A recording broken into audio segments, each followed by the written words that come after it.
Señor Llorente, necesitamos un bello florero para el banquete. 198 años legislando para los colombianos, recorriendo una historia política que permitió construir la Casa de las Leyes. ¿Qué le parece, doctor Caldas? Este es el lugar donde se presentan, debaten y aprueban las normas. Si don Antonio Nariño estuviera aquí presente. Esta crucial misión nos hace baluarte de la democracia. Aquí comienza Voces del Senado.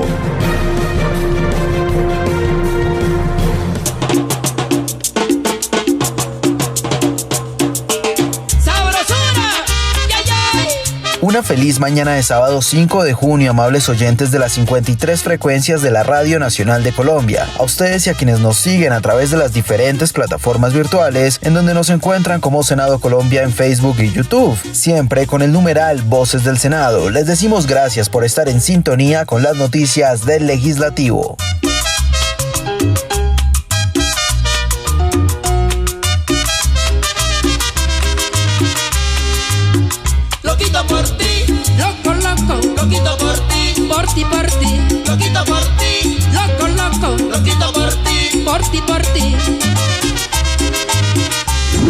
Esta semana, amables oyentes, fueron llevados a cabo diferentes debates y audiencias públicas de cara a la situación actual que atraviesa el país en relación al orden público y la reactivación económica. Pero además fueron aprobadas varias iniciativas que contribuirán a la igualdad de género y a la implementación de energías sostenibles que buscan luchar contra el cambio climático. Entremos en detalle con el acontecer legislativo. Voces del Senado. Iniciativa de la mesa directiva en cabeza del presidente Arturo Chalchaljú. Primer vicepresidente Jaime Durán Barrera. Segunda vicepresidencia Griselda Lobo Silva. El secretario general Gregorio El Hash Pacheco. Y la directora administrativa Astrid Salamanca Rajín. De estos temas hablaremos a continuación. Senadores aplicando el estatuto de la oposición llamaron a debate de control político al ministro del Interior y a la canciller por presuntas violaciones de derechos humanos durante el paro. Las comisiones quintas de Senado y Cámara aprobaron en primer debate proyecto de ley sobre transición energética. Hay que buscar la transformación equitativa de la salud en Colombia y volver a encontrar su valor. ¿Quién dijo esta frase? En minutos se lo contamos. Senadores de la Comisión Tercera realizaron audiencia pública sobre proyecto de ley de renta básica. Aprobado en primer debate proyecto de ley en favor de la minería en el país. En la Comisión Segunda fue aprobada la iniciativa de ley sobre el abanderamiento de naves y artefactos navales. A segundo debate proyecto de ley que da cumplimiento del principio, valor y derecho fundamental a la igualdad en la responsabilidad de los padres frente al cuidado de sus hijos. Bienvenidos a Voces del Senado. Así trabajan los senadores por el desarrollo de las regiones. En el cumplimiento de los deberes constitucionales y aplicando la Ley 1909 o también conocida como Estatuto de la Oposición, que consiste en una norma de garantías para que todos los partidos que se declaren en oposición al gobierno nacional, departamental o municipal puedan ejercer sus derechos democráticos, los senadores que integran la bancada de oposición citaron a debate de control político al ministro del Interior Daniel Palacios y a la canciller Marta Lucía Ramírez, con el fin de responder a las violaciones de derechos humanos cometidas en lo que va corrido del paro nacional. Iniciando, el senador de Los Comunes, Julián Gallo, hizo un llamado al gobierno para revisar las actuaciones de la fuerza pública. Hacemos eco de los llamados reiterados que se han hecho en los días recientes por parte de la Corte Interamericana de Derechos Humanos, de las Naciones Unidas, de la Alta Oficina, de la Comisionada de Derechos Humanos de las Naciones Unidas y de un sinnúmero de organizaciones defensoras de derechos humanos para que el gobierno colombiano modifique esa política equivocada de pretender que mediante la utilización de una estrategia para tratar de quebrar la movilización y el paro va a solucionar el problema. El ministro del Interior, Daniel Palacios, indicó que las medidas tomadas respecto al orden público se encuentran contempladas en la Constitución y la ley. Y ahí hay que decir que nuestra Constitución lo dice claramente en su artículo 189 y lo dice claramente en su artículo 24. Y también lo dice de manera clara el artículo 303 frente a las responsabilidades de los gobernadores y el artículo 315 frente a la obligatoriedad del cumplimiento de las instrucciones del presidente de la República en materia de orden público. Y como también claramente lo dice el artículo 29 de la ley 1551 de 2012, en donde señala que las instrucciones del presidente de la República en materia de orden público son de inmediato cumplimiento por quienes son agentes del orden público, que son los alcaldes y los gobernadores. En su intervención, el senador Alexander López del Polo Democrático cuestionó las afirmaciones de la canciller Marta Lucía Ramírez ante el secretario de los Estados Unidos en Washington. Yo creo, canciller, que usted no le está diciendo la verdad al mundo. Usted habla de los bloqueos, pero no habla de los bloqueos que tienen los jóvenes para ir a la universidad, ni habla de los bloqueos que tienen las personas, nuestro pueblo colombiano, para acceder a la salud, ni habla de los bloqueos que tiene este gobierno para que los niños se alimenten y no estén desnutridos, ni habla de los bloqueos que este gobierno le tiene a las mujeres para acceder a un empleo formal y un empleo digno. No, de eso no habla, de esos bloqueos no. Son en 30 días nosotros vivíamos en Suiza. Antes del 28, el 27 de abril, nosotros vivíamos en Australia, nosotros vivíamos en Suecia. El problema de Colombia son estos 30 días, para nosotros sí, porque los que ordenaron y los que dispararon para que asesinaran a 72 jóvenes, si no pagan aquí en Colombia con la justicia, con una justicia de estas, van a pagar o en la Corte Penal Internacional o lo pagan por las acciones de la Comisión Interamericana de Derechos Humanos, pero no se van a quedar en la impunidad. A su turno, la canciller de Colombia, Marta Lucía Ramírez, expresó que el compromiso adquirido desde su cartera está basado en transmitir al mundo lo que ocurre al interior del país y poniendo en evidencia la problemática que se está viviendo en el tema de violencia y narcotráfico.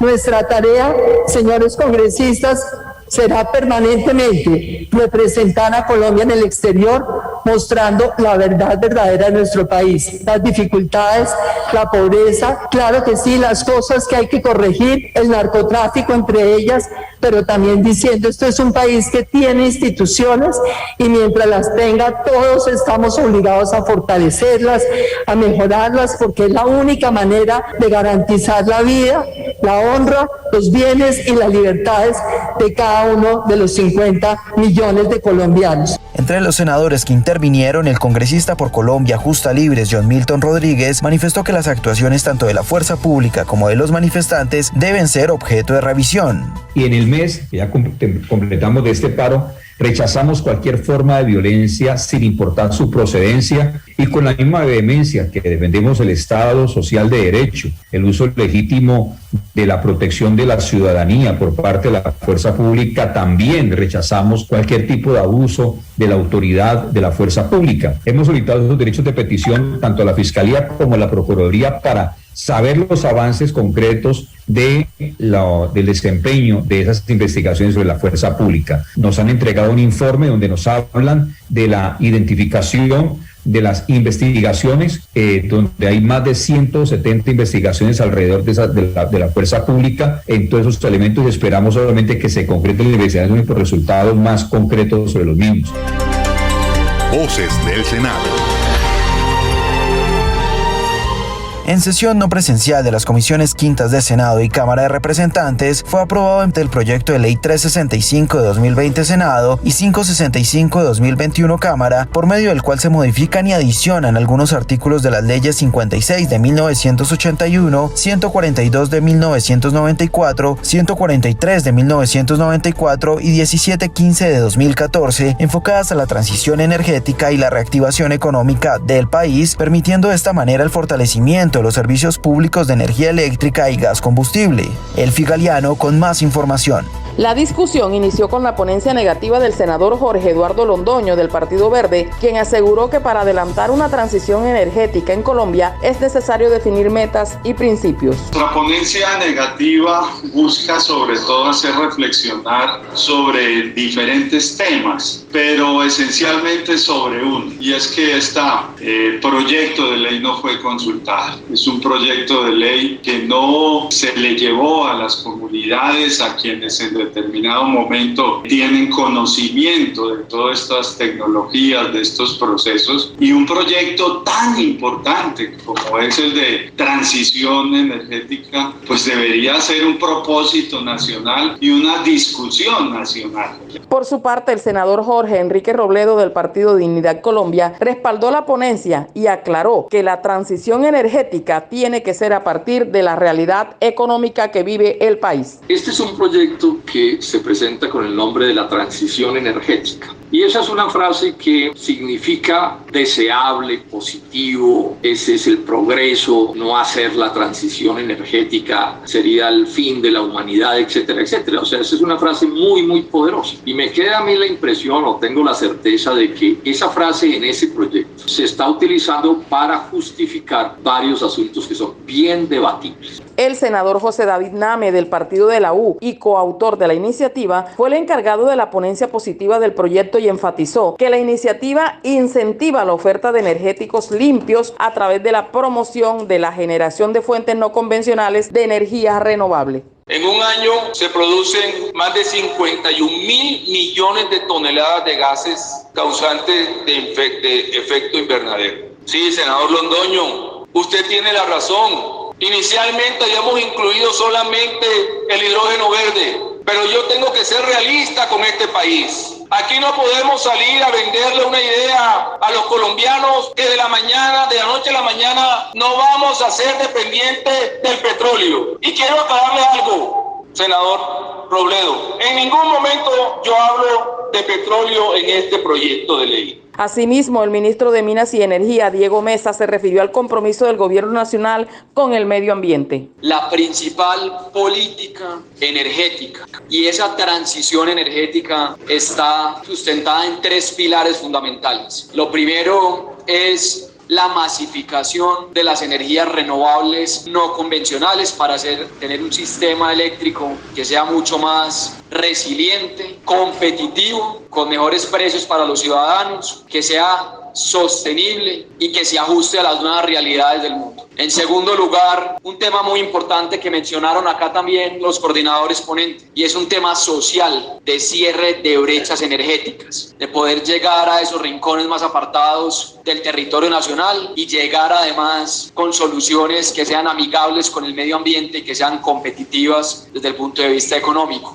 Y en tercer lugar, que este sector sea uno de los referentes y los líderes en la lucha contra el cambio climático. Finalmente, para el segundo debate, el presidente de las comisiones conjuntas, Guillermo García Realpe, anunció como ponentes a los senadores José David Name, Nora García, Alejandro Corrales, Didier Lobo, Jorge Eduardo Londoño, Jorge Enrique Robledo y Maritza Martínez. Comisión Legal para la Equidad de la Mujer. 10 años pasamos del dicho al hecho.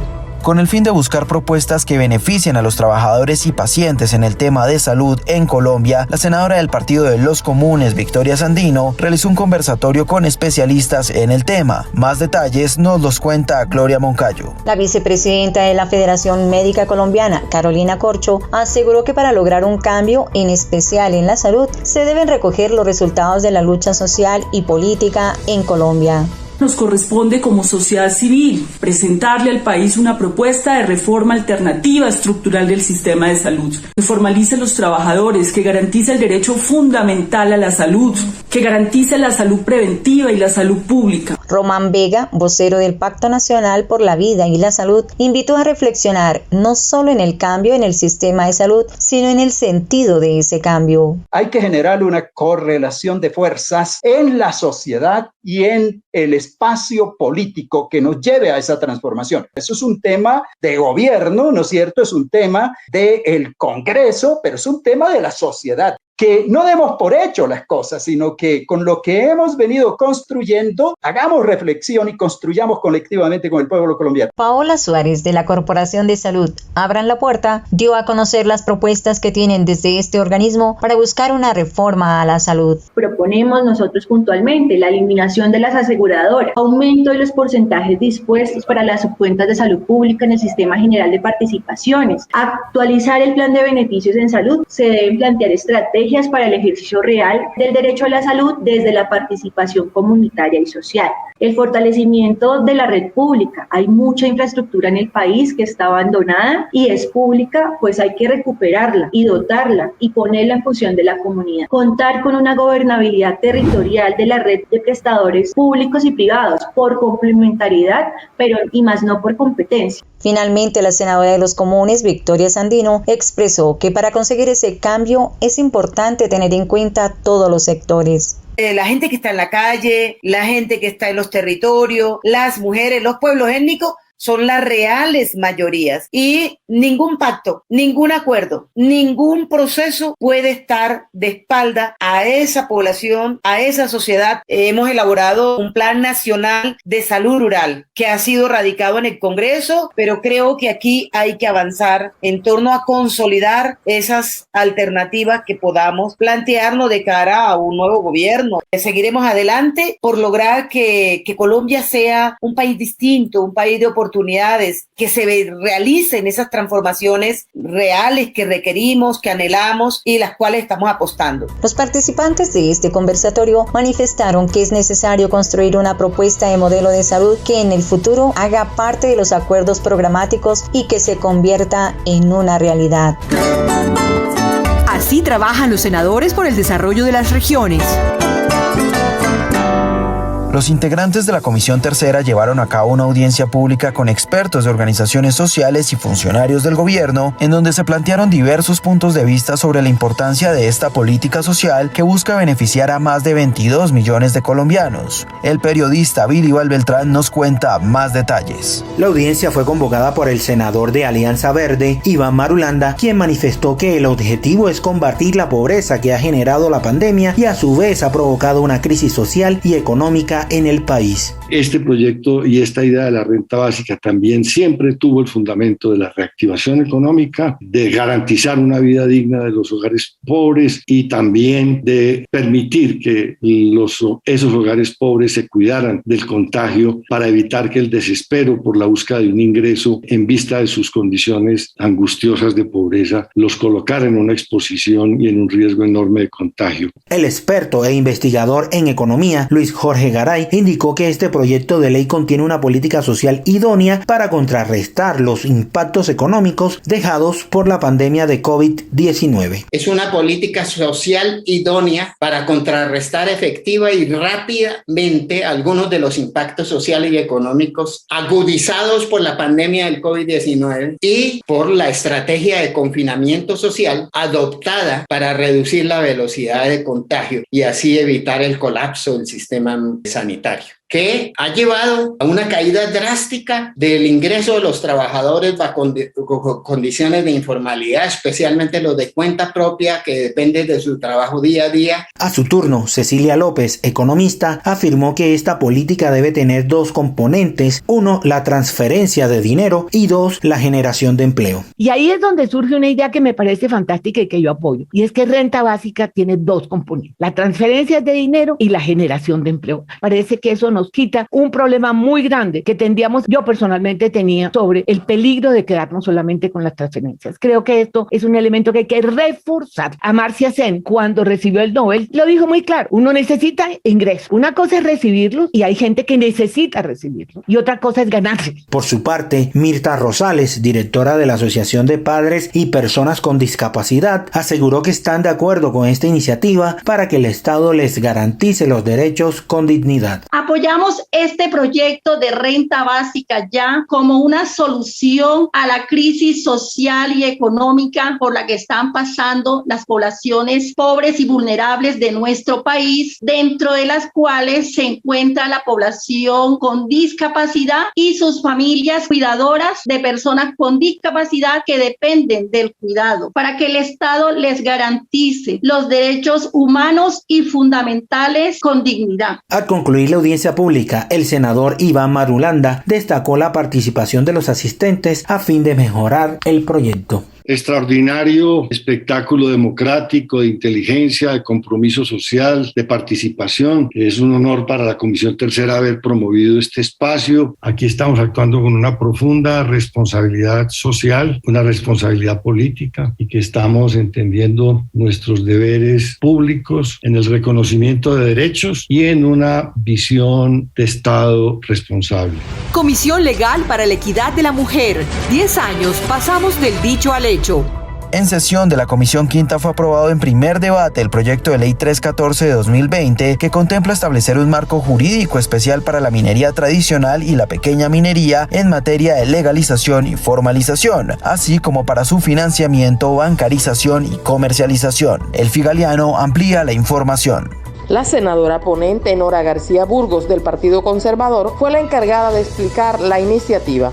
Nuestro país no tiene las herramientas jurídicas para avanzar de manera efectiva en el proceso y formalización minera, porque hoy el 63% de las unidades productivas mineras censadas trabajan sin título minero, lo que ha conllevado a que se hagan estimaciones de que más de 2/3 partes de las unidades de explotación minera en el país se tomen como ilegales, mientras que esta iniciativa establece un marco jurídico a la tradicional y pequeña minería, dándole una formalización que facilite su financiamiento, bancarización, comercialización, estableciendo reglas especiales en la parte ambiental. Colombia necesitaba este proyecto de ley y hoy estamos felices de haber dado el primer paso. Entre otros importantes avances, el proyecto de ley propone la creación del Fondo Rotatorio de Fomento Minero Metalogénico, FOMIME, el cual tendrá como objeto proveer de recursos económicos a la industria minera en todas sus actividades. El fondo financiará la promoción, fomento, planificación, transferencia y adopción de tecnologías, desarrollo empresarial y comercialización de minerales metalogénicos.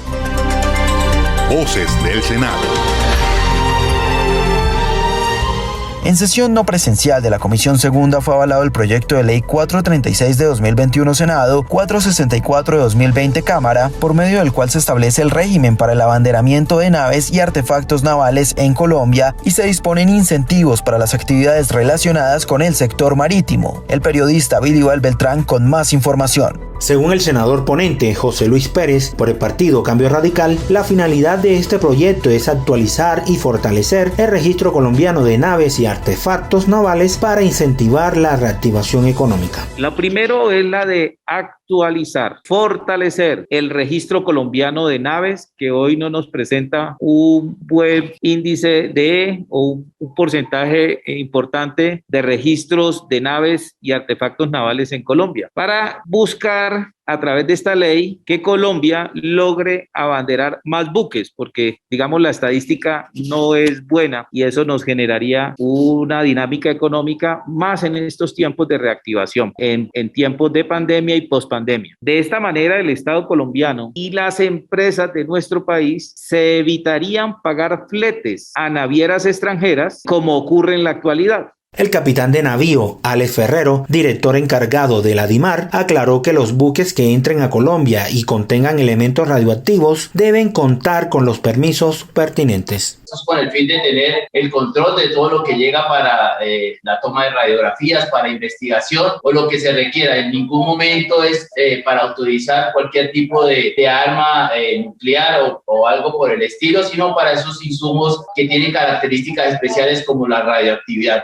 Para finalizar, el senador por el Centro Democrático, John Harold Suárez, destacó que la iniciativa debe proyectarse también a 3 temas: el dragado, el sector educativo y el de vías. Voy a tocar 3 temas fundamentales para aportar. 1, que es el dragado de Buenaventura. 2, que son el tema educativo. Y 3, que son el tema de vías. El primero, el dragado del puerto de Buenaventura. Actualmente el dragado de Buenaventura tiene una profundidad de 12.5% metros en la bahía interna y 3 13.5 metros en la bahía externa. Segundo, el tema educativo. Hombre, qué importancia con el SENA y con las universidades. ¿Por qué? Porque en este proyecto de abanderamiento hay algo que hay que explotar y ojalá se le pueda también el coordinador ponente y presidente hablar con el Ministerio de Educación para que se comiencen a aplicar lo que es la articulación. 3, el tema de vías. La crítica que tenía Buenaventura antes de cualquier proyecto de abanderamiento, y yo creería que eso había sido un óbice para que esos proyectos de abanderamiento no se dieran, que esa competitividad que va, ese gran proyecto que va desde Buenaventura, Buga, el eje cafetero, paso a la línea, llegar a Bogotá, la Orinoquía, Puerto Carreño, Cúcuta, toda esta parte de este desarrollo importante, hombre, se está dando. La iniciativa pasa a cuarto debate y continuará su trámite en la plenaria del Senado.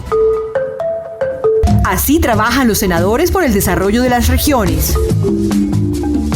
En sesión no presencial de la Comisión Séptima, fue aprobado en primer debate el proyecto de ley 229 de 2020 Senado, 129 de 2019 Cámara, por medio del cual se crea la licencia parental compartida, la licencia parental flexible de tiempo parcial y el fuero de protección parental. De esta manera se modifican los artículos 236, 239, 240 y 241 del Código Sustantivo del Trabajo y se dictan otras disposiciones. Al respecto, Gloria Moncayo nos cuenta más detalles. Así es, la ponente, la senadora liberal Laura Fortich, expresó que se ha demostrado que a mayor satisfacción familiar, mayor productividad laboral. Por eso la importancia de esta iniciativa.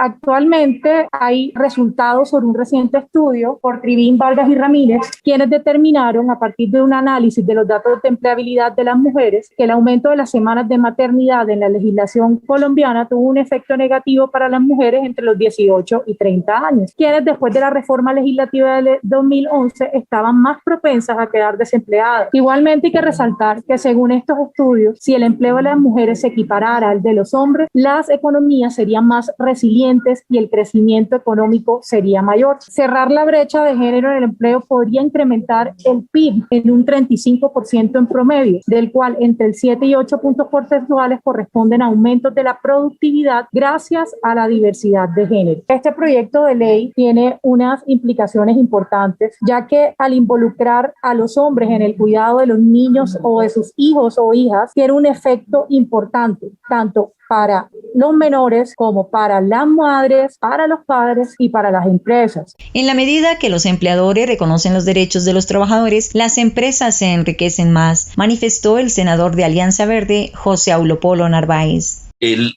concepto económico conjugado con el aspecto del desarrollo humano hace posible que los trabajadores se apropien de su empresa, rindan de una mejor manera en la medida en que las empresas tengan la capacidad de reconocer no solamente los derechos, sino generar unos tratos especiales con sus trabajadores. En la medida en que los trabajadores sean bien reconocidos, bien pagados, bien remunerados y bien tratados, producen más, con mejor satisfacción, porque hay tres motores que mueven la producción, sobre todo cuando se trata de trabajadores. Es el cerebro, el corazón y la barriga. Se trabaja por necesidad, pero el día que podamos conjugar que por necesidad trabajamos, le ponemos cariño a nuestro trabajo, e inteligencia para desarrollar las formas productivas, no solamente viven bien los trabajadores, sino hacen posible que las empresas sean reducidas. De otra manera, el senador del Centro Democrático, Honorio Enríquez, aseveró que hay que buscar el bienestar de la familia y también la sostenibilidad de las empresas para lograr un equilibrio. Yo creo que acá hay que buscar la conjunción de, obviamente, mejor calidad para las madres, para los hijos, que es el desarrollo y el bienestar de la familia, también la sostenibilidad de las empresas, obviamente un buen ambiente para los trabajadores. Al cierre, la congresista Laura Fortich ratificó que esta licencia parental busca contribuir de manera significativa a eliminar la concepción de que el cuidado de los hijos corresponde solo a las mujeres y además cierra la brecha de género para el acceso al mundo laboral. Síganos en Facebook como Senado Colombia, en Twitter e Instagram como @SenadoGodCo y a través de la aplicación Mi Senado, donde pueden ser veedores de la labor que cumplen los congresistas. Si desean ampliar la información sobre los temas del legislativo, nos pueden escribir al correo electrónico vocesdelsenado@senado.gov.co. Este programa se realizó bajo la dirección de Mónica Bengoechea Hernández, jefe de la Oficina de Información y Prensa, la coordinación de Maritza Pardo Rojas, la producción de Johnny Rizzo y en el trabajo periodístico Elfi Galeano, Gloria Moncayo, Billy Valbeltrán y quien les habla Alexander Ariza. Les deseamos un feliz sábado y no se olviden de nuestra cita todos los sábados y domingos a partir de las 7:30 de la mañana. Somos Voces del Senado. Voces del Senado, programa institucional del Senado de la República de Colombia.